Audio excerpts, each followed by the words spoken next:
I am grateful to the director for having given me this opportunity to address you at this convocation of the institute. This convocation has a special significance as it is being held when the institute has completed 30 years of its existence. It has, in this period, become a center of excellence and has made a very significant contribution in changing the management practices in India. This is an important occasion in the career of those of you who are graduating from this institute today. I am happy to share in you joy and excitement as you start your journey into the world and into the future with its immense challenges. I hope that the rigorous training that you have undergone here will be fruitfully used wherever you go to work and will help in the country's development. You will be among the very first batch to enter upon your careers in the new economic conditions that we are seeking to create. I need heartily remind you that the world is quite different from the classroom. We look to you, however, to take us with confidence and strength into the new century.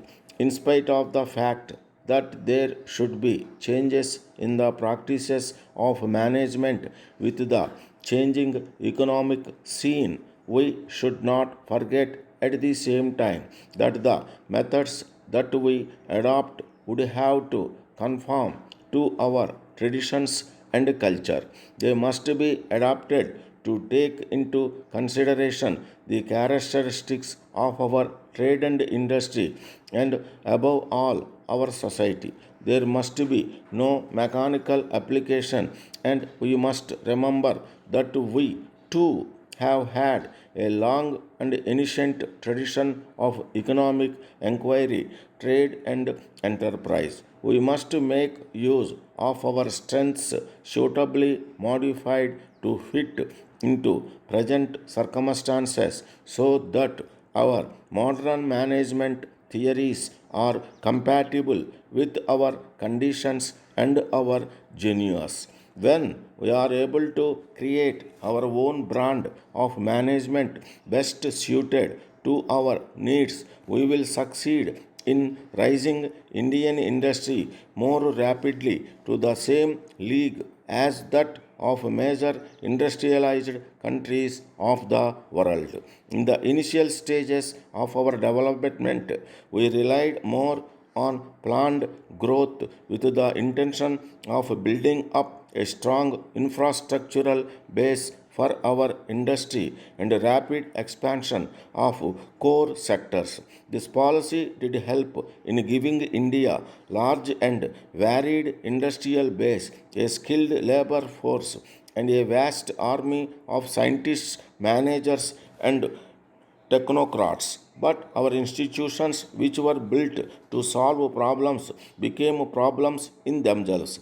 And this is the development which has taken place over a period of years. Now we have to reverse the trend, and that is the real challenge before us.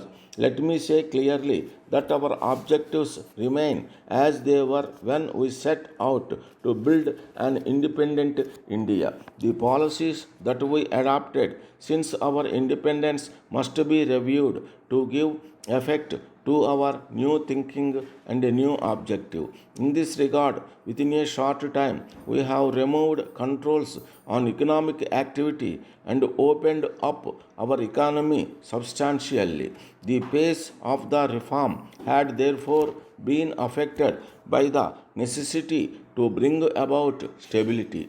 While inflation has been brought under control and naturally had a somewhat sad effect on domestic economy and also on export growth last year. With this in mind, the government has brought about a substantial increase in public investment, especially in agriculture and rural development, etc. Many of you would agree that our policies have yielded results. There was a time when we thought that our country should produce everything. Letter from the Divisional Manager, Life Insurance Corporation of India Limited, Hyderabad, addressed to the Secretary to Government, Finance Department, Hyderabad. Sir, I take pleasure to inform you that the corporation has been doing tremendous business for the last 2 years. The profits for the current year have a twofold rise when compared to the previous year, while at the same time the sales witnessed a rise of 50%.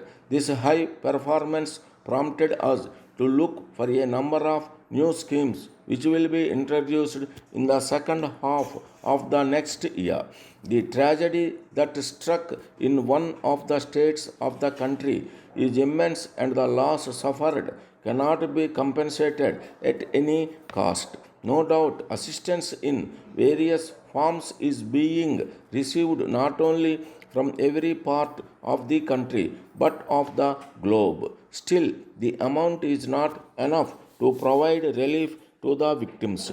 Every small contribution from anybody will be welcome in this hour of crisis.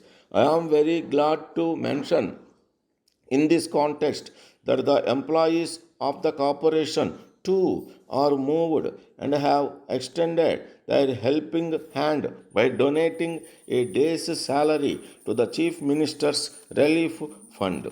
I would like to present the check to the Chief Minister on behalf of the employees. I request that a suitable time and date may please be indicated for the presentation of the check. Yours faithfully.